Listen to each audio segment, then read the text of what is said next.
আসসালামু আলাইকুম। আমি চলে আসলাম পদ্মা সেতুতে। এই সেই স্বপ্নের পদ্মা সেতু, যা গোটা দক্ষিণবঙ্গের মানুষের স্বপ্নের মতো একটি সেতু, পদ্মা সেতু।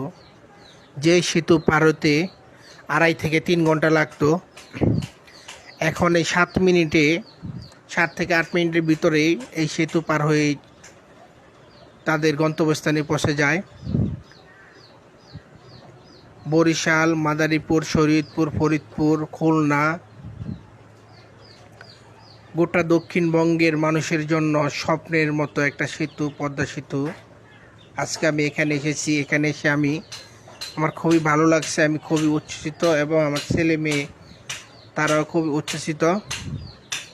পদ্মা নদীর উপর নির্মিত সেই সেতুটি, এখানে আসতে পারে আমি খুবই ভালো লাগলো। জায়গাটা খুব সুন্দর, দেখার মতো একটা জায়গা।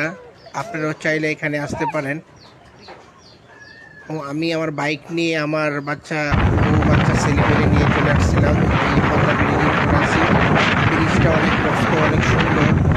নিচে দিয়ে ট্রেন চলে, উপরে দিয়ে বাস, অন্যান্য যানবাহন চলাচল করে।